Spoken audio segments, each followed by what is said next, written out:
Welcome to my Reflections podcast. I'm Abdurrahman, and in today's podcast, I want to discuss something that I like to call the regretless framework. And it's a framework that I use when it comes to making important decisions. And the goal with regards to this framework is to make decisions that you won't regret. So, before we begin describing the approach that I like to use, we first have to explain and define what the different types of decisions that you can make are. So I think there's 4 decisions that you can make. 4 types of decisions that you can make. The first one being a good decision. And I will explain in a moment what I mean by a good decision. The second one, as you would expect, is a bad decision. The third is an interesting one. It's a decision which is not bad or good. Or it's a mix of both.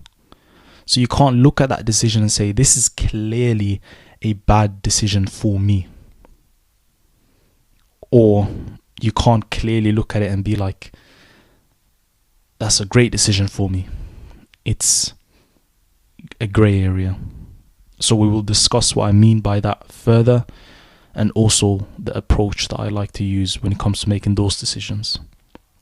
And the last one, it's once again bad decisions, however, is a specific type of bad decision, and I like to call them tempting bad decisions. So, the first one, what is a good decision? So, good decisions are decisions that you make which are, and here's the key, objectively good. So what I mean by objectively good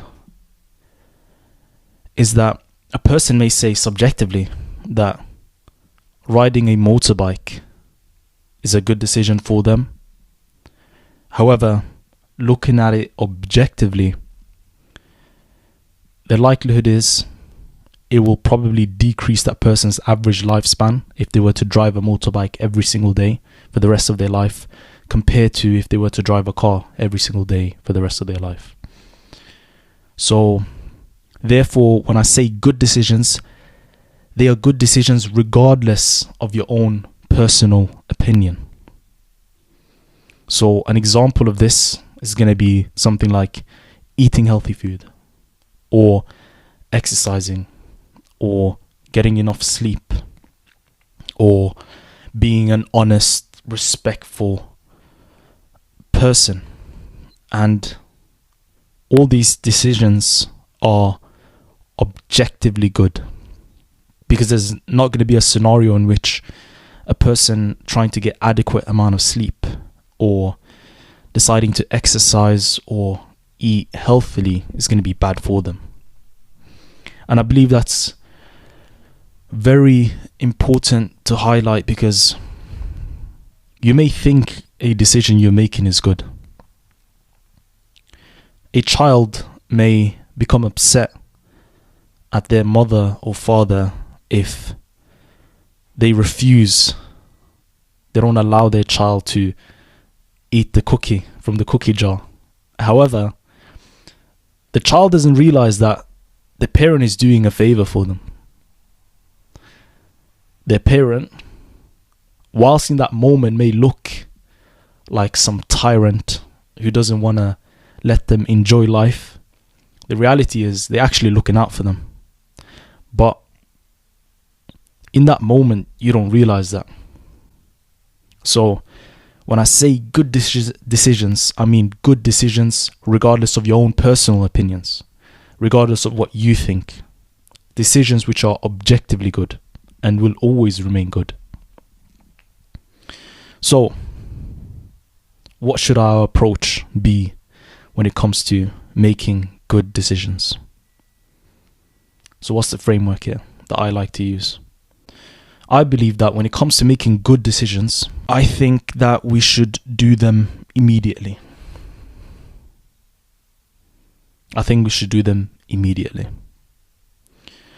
Because when you look at it, the time delay that you place between making that good decision is costing you. Every single second that you don't make that good decision is potential that you're wasting away. Because if we say that decision that you're making is objectively good, it means in one way or another it will better your life. And we can think about it in terms of like a video game analogy. In a video game, you have a scoring system. A certain player will gain XP if they were to do or carry out certain actions. And ultimately, that will allow the player to improve. It's going to bring about a better character. So why would you delay it? If I was to hand you £100 right now, would you say, you know what, that's very kind of you, but I'd like to have it not right now, but maybe next week? Therefore, when we look at decisions in that manner, good decisions in that manner, we should try and do them as soon as possible. However, there's an important point to highlight, because none of us are stupid. There's been many times where I and you have actively chose to delay decisions which would have been great for us. Therefore, despite knowing something is objectively good for us, despite knowing that something will improve our lives, we chose to delay it. So why is that? Despite everything I said, why is it very likely that I will continue to do it, and why you will continue to do that? And here's why. Overall, I believe it comes down to a couple of things, but one of the main things here is cost. Making good decisions costs you in some way. Working out costs you in some way. Time, energy, potentially money. It costs you. And because of that, it's the barrier that it places. There's an active barrier there. So if I wanted to work out, say 4 days a week, that's 4 days a week in which I have to make the active choice to get up, get dressed, bring my water bottle, bring my bag, head off to the gym, and in the gym, start my workout, potentially wait for other people to finish their set before I can start mine. Every single thing I just described is a barrier. All these things put together are going to increase the perceived effort, the cost that it's going to take for you to make those good decisions. Because if it was just that easy, if simply knowing that a decision being good for you was enough for you to make those decisions, then all of us would be rich. Then all of us would be in great shape. All of us would be eating well. All of us would get adequate sleep. all of us would be living great, happy lives, but it's not that easy. And the reason it's not that easy is because of those barriers that are in place, that perceived effort. So it's a lot easier to just sleep or watch a movie or just kind of procrastinate or watch TikTok or anything like that, instead of like working out, because of that perceived effort that's in place. So what can we do about it? In order to make those decisions as easy as possible for us to make, we need to reduce those barriers. We need to get rid of those barriers. Those barriers in place are stopping you from getting to where you know you can get. It's stopping you from getting those grades that you deserve.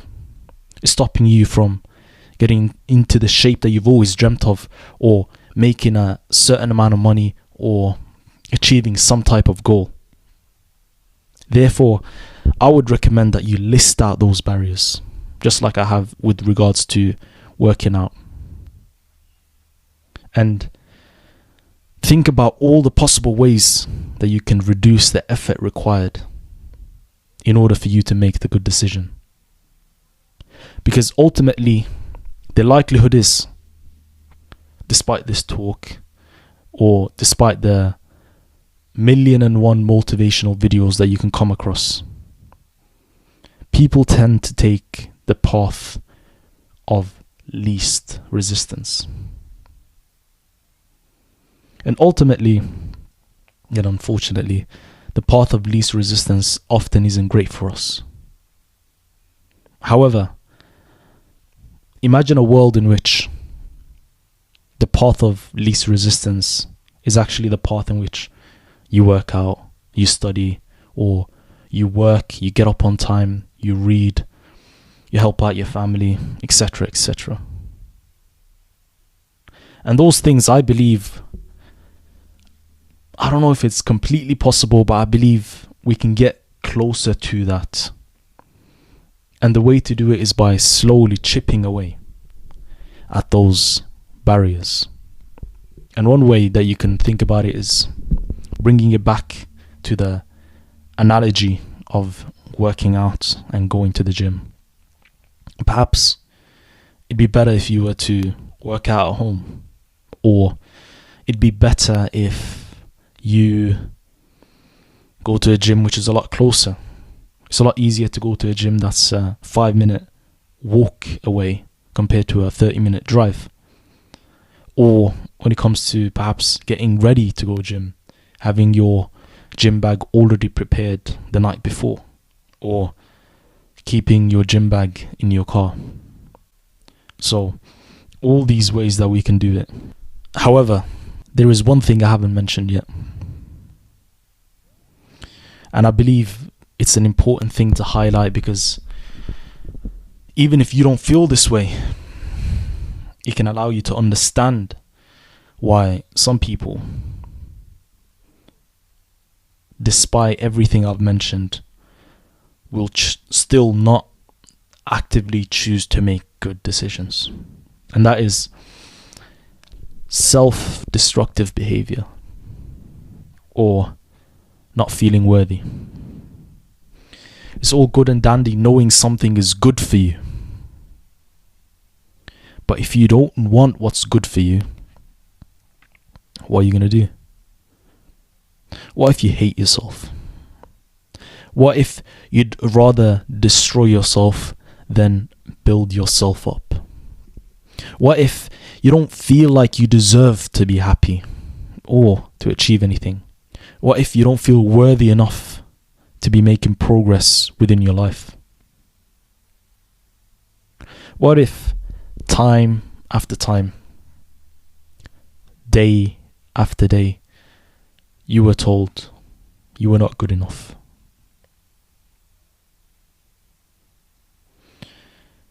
You were told that you would never amount to anything. What then? What if anytime anything good happened to you, you achieved anything, you made some type of progress within your life, you felt like you didn't deserve it? What then?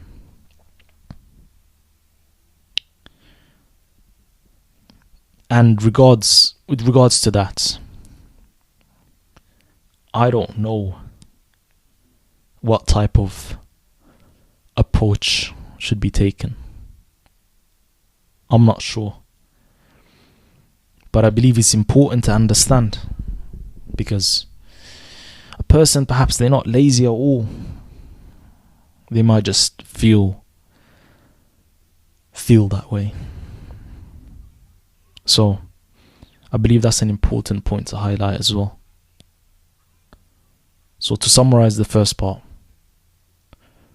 how should we deal with making good decisions?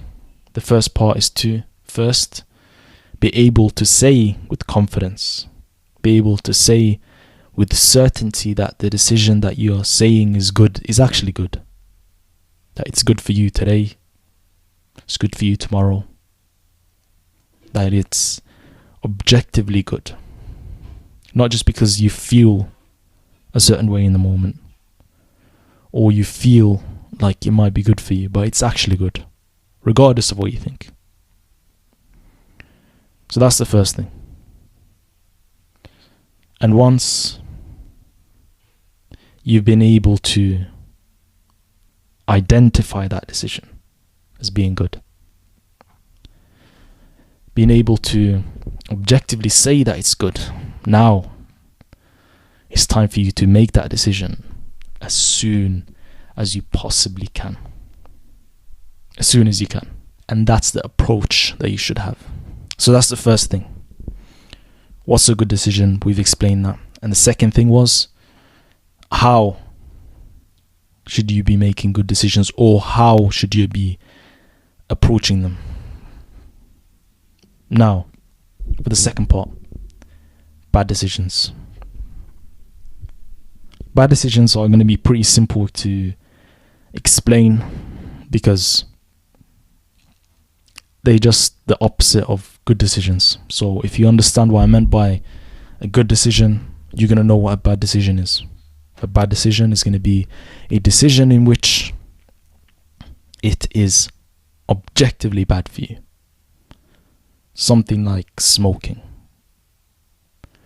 or pretty much doing the opposite of the good decision, so not exercising, not sleeping well, etc., etc., or drinking an excessive amount of alcohol, etc.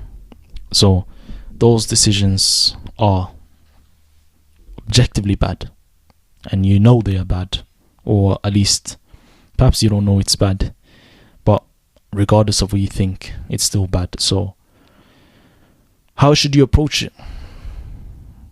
Now that you've been able to correctly identify that a decision that you're about to make is bad, what should you do?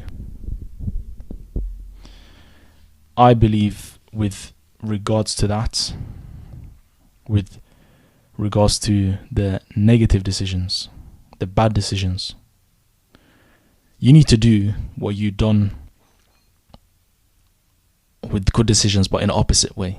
So remember how I was saying that there are barriers in place when it comes to making good decisions. Those barriers can prevent you from making good decisions. Now apply that principle to bad decisions. Actively place barriers. Make it as difficult as you possibly can. As difficult as you possibly can to be making a negative decision. So let's say that your vice is, drinking. Think about all the things that make it hard for you to drink. Everything. List them out. And have it as a form of safety net. So even if you want to be making that decision, it's so hard. You made it so hard for yourself to be making a bad decision. That ultimately, when it comes down to it, and you look at the perceived effort required to make the bad decision, you think to yourself, it's not worth it. So that's the approach that we should be taking when it comes to making bad decisions. We need to be placing barriers,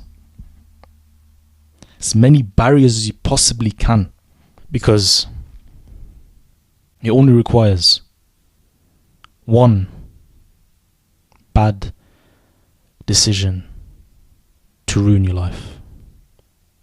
One. Not two, not three, not 10, not 100. It just takes one moment. A single time.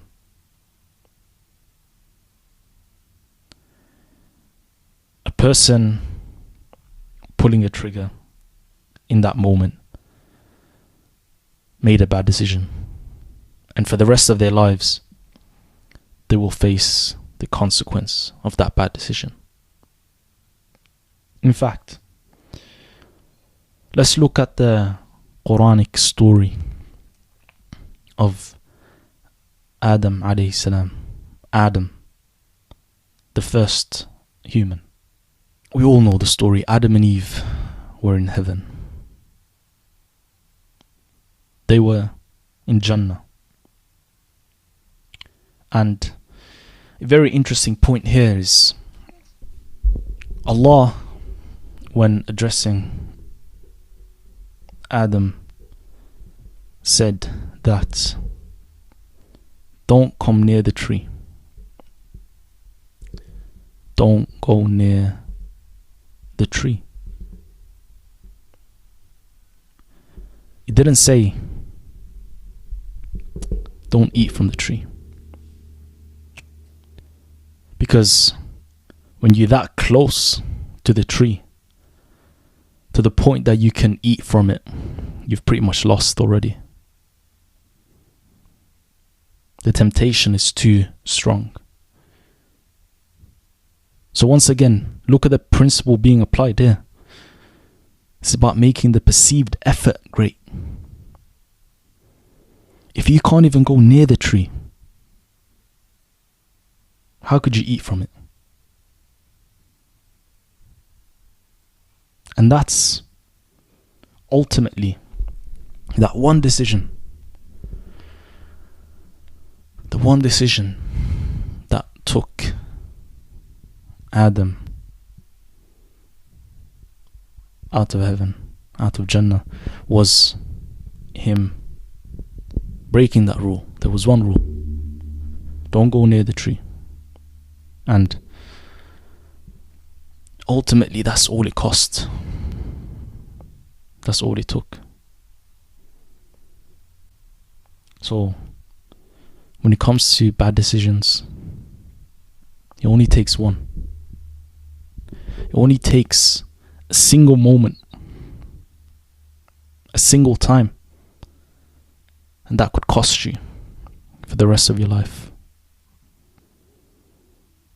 And the thing is, even if you were to recover from that moment,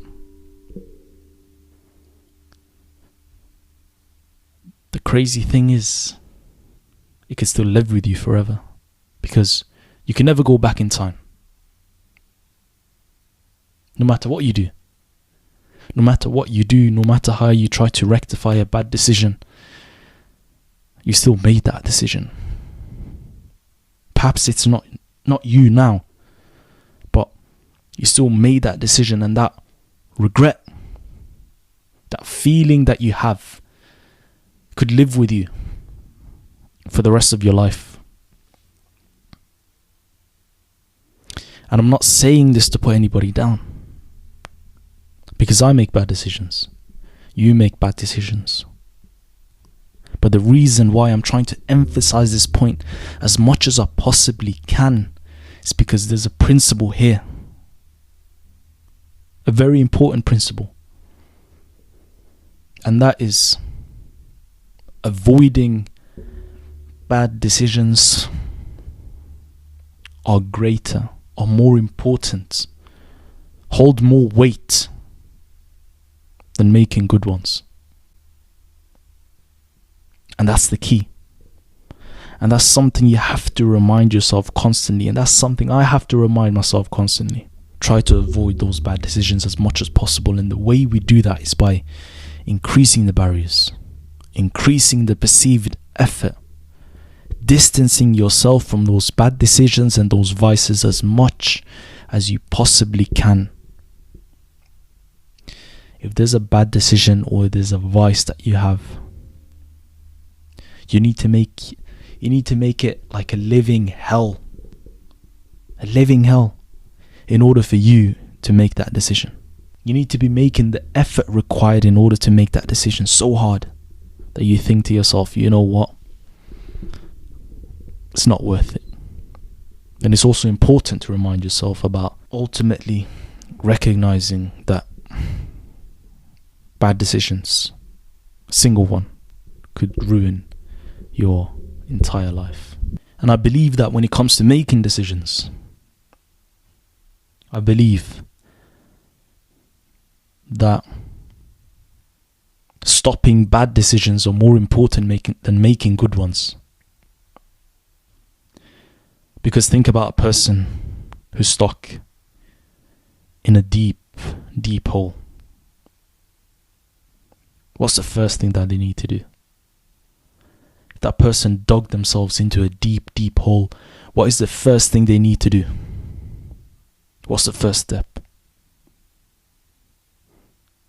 It's to stop digging. It's to stop making the bad decision, the bad situation, even worse.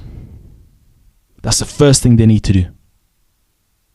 It isn't to sort out their sleeping habits. It isn't to get in better shape. It's to stop digging. The very first thing you do is stop yourself from becoming worse. Because unless you do that, you won't get better.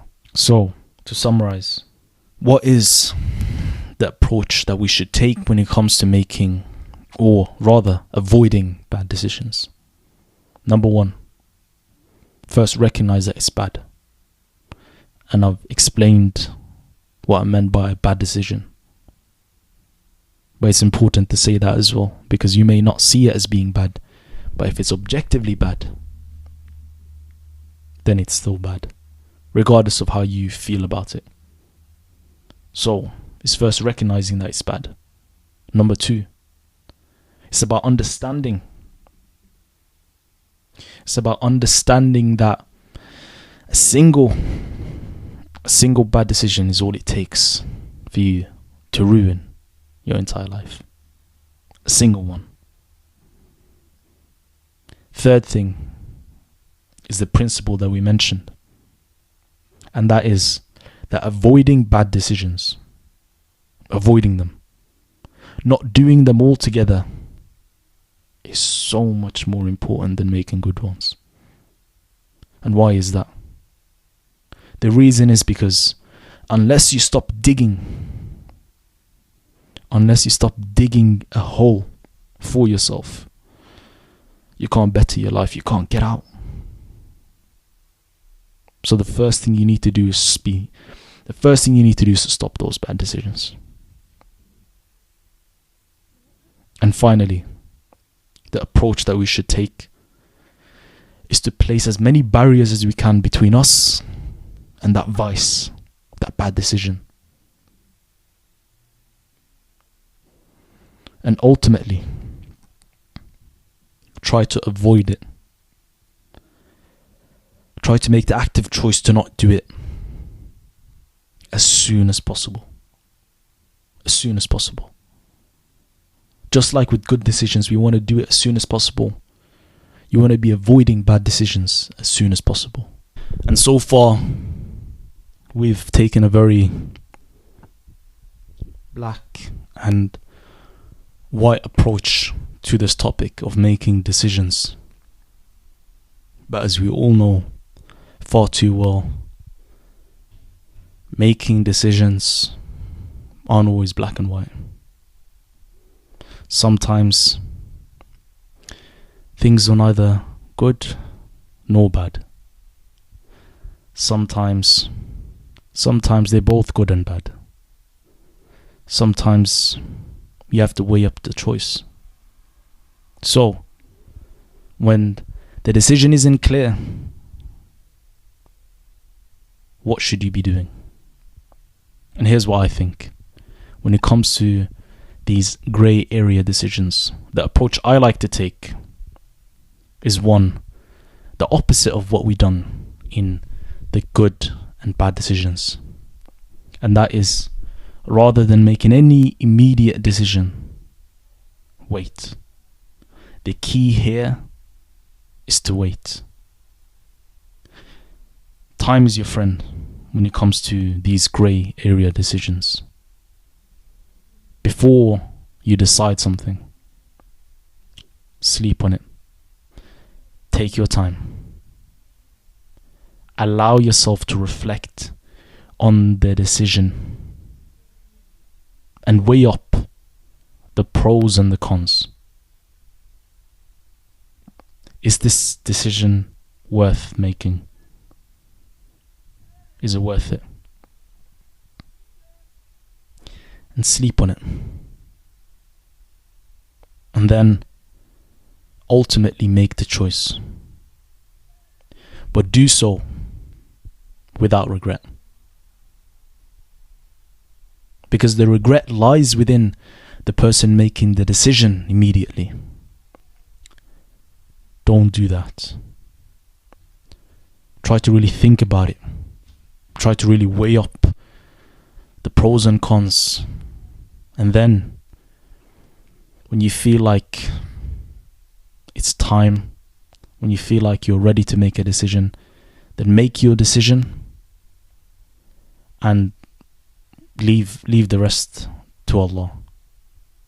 From that point onwards, I don't think a person should feel regret at all, because you weren't hasty in your decision. You thought about it. You slept on it. You reflected on it. So you can't now turn around and be like, you know what, I shouldn't have made that decision. It's the decision that you chose and you ultimately made. However, it goes back to the principle we mentioned with bad decisions. And it's important to remind yourself of this.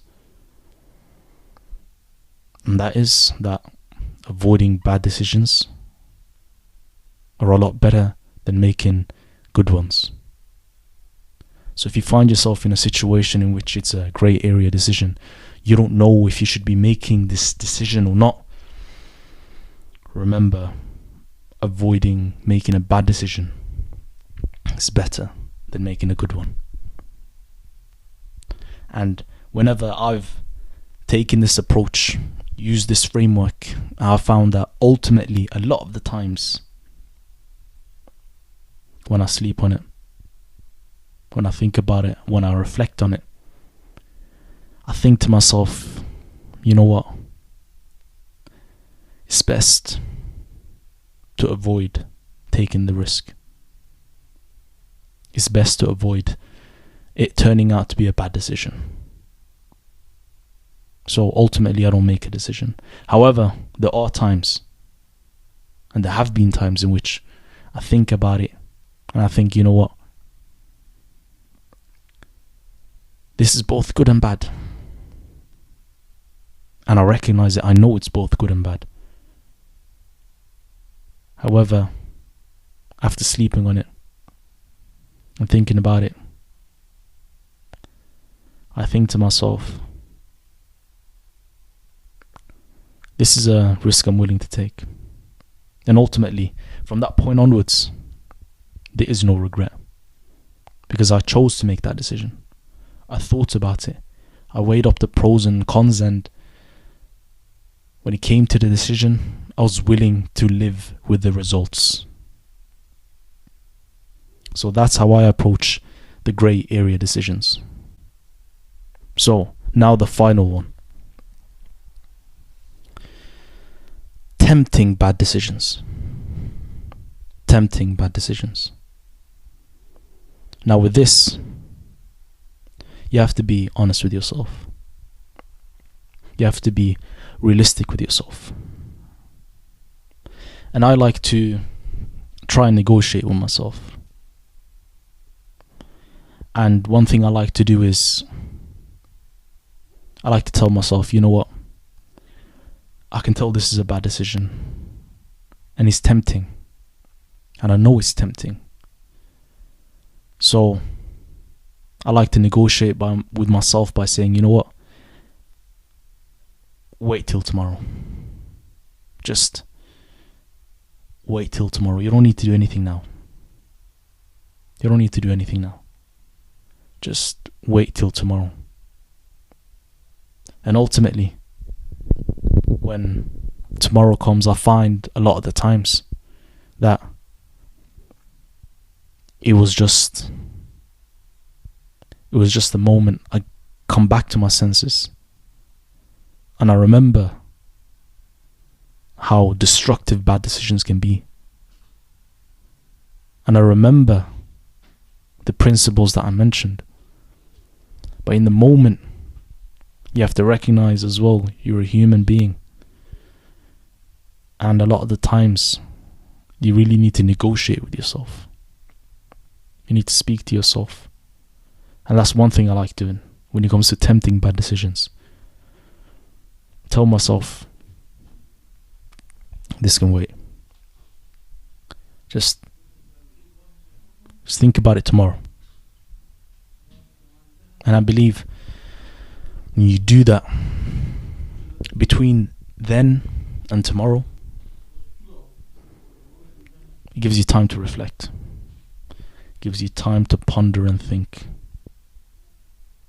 And ultimately, that could be the deciding factor in which you avoid making the tempting bad decision. And also, the good thing about delaying it is you try and eliminate the emotional aspect. Say that in a moment you're angry, or in a moment you're excited, or in the moment you're upset. All these things, all these emotions will very much influence your decision. And it takes it away from becoming objective. All these things that you feel in the moment are going to ultimately make it very hard for you to make the right decision at times. Therefore, by delaying the decision that you're making, it allows you to go back to your baseline self. Because, say a person wanted to fight. We all know we shouldn't fight. It's no brainer when it comes to being able to identify whether or not it's bad.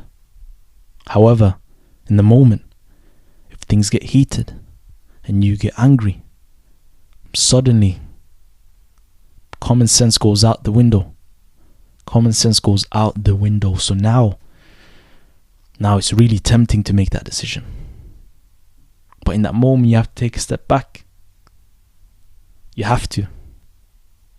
Because those emotions that you have in the moment will influence your decision. And when it comes to making these decisions, the key here, the goal that I said before, was avoiding regret. Because there's nothing like regret. And an easy way to become regretful is by becoming hasty in the moment. It's by being influenced by emotions.